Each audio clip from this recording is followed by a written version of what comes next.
आत्माएं परमात्मा के समान बनती जाती हैं, उनके अंदर ये सारे गुण आते जाते हैं। ठीक है। तीसरा कि विष्णु के द्वारा जो पालना का कर्तव्य होता है ना, परमात्मा ये कार्य विष्णु के द्वारा कराते हैं। जैसा कि हमने जाना कि जो विष्णु रूप है वो क्या है, लक्ष्मी और नारायण का कंबाइंड रूप है। उनके राज सिंहासन के पीछे विष्णु का चित्र होता है, क्योंकि सतयुग का जो पूरा राज्य है वो लक्ष्मी और नारायण मिल करके चलाते हैं। ठीक है। अब इनके 4 हाथ दिखाए, वो किस बात का प्रतीक है कि 2 हाथ लक्ष्मी जी के, 2 हाथ नारायण जी के, एक करके रूप ऐसा दिखा दिया 4 हाथों वाला। ठीक है।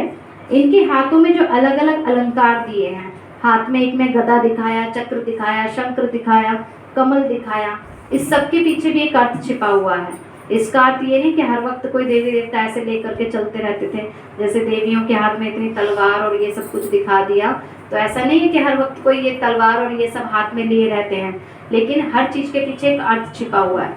अब जो ये स्वदर्शन चक्र दिखाया, तो क्या कहते हैं कहानियों में कि देवी देवताओं ने चक्र चलाया, श्री कृष्ण को चक्र चलाते दिखाया और राक्षसों का गला कट गया। सबसे पहली बात कि देवी देवताओं का तो परम धर्म ही अहिंसा होता है ना, हिंसा करना उनके नेचर में ही नहीं है ना, तो गला कौन सा काट रहे थे वो, सच में ऐसे कोई राक्षस होते भी नहीं है जैसे कहानियों में दिखाए हैं। गला काटना इट मीन्स बुराइयों का अंत करना।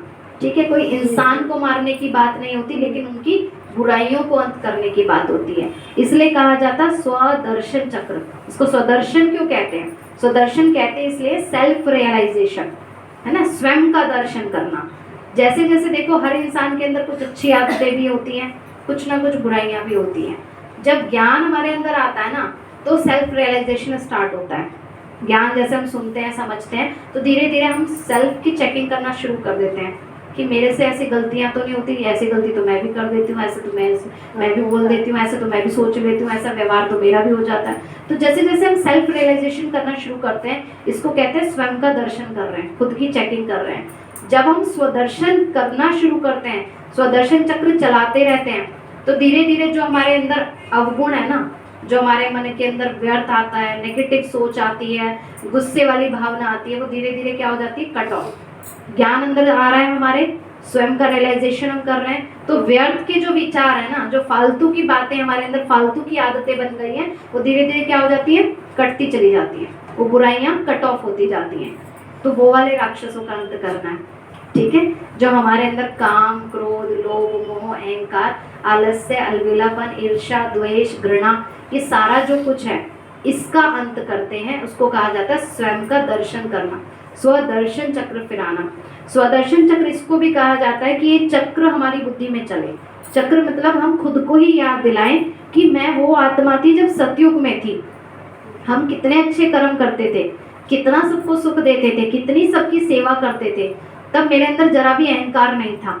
जब हम सतयुग में थे, कोई लालच नहीं था, कोई क्रोध नहीं था हमारे अंदर। धीरे धीरे हम त्रेता युग में आए, त्रेता युग में भी हमने बहुत सुख देखा, बहुत जीवन में शांति, सुख, सब कुछ था, हेल्थ, वेल्थ, हैप्पीनेस, सब कुछ था। धीरे धीरे द्वापर युग आया, यहाँ से हमने अहंकार में आना शुरू कर दिया, देह के अभिमान में आना शुरू कर दिया।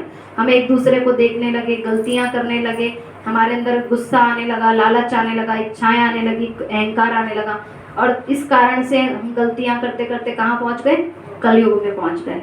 और अब कलयुग में हमारे ऊपर बहुत सारा पापों का बोझ चढ़ गया, बहुत सारा समय हमने व्यर्थ में खराब किया, दुख दिया, इंसल्ट की किसी की, अहंकार में आए तो बुराइयां हमारे अंदर आती चली गई।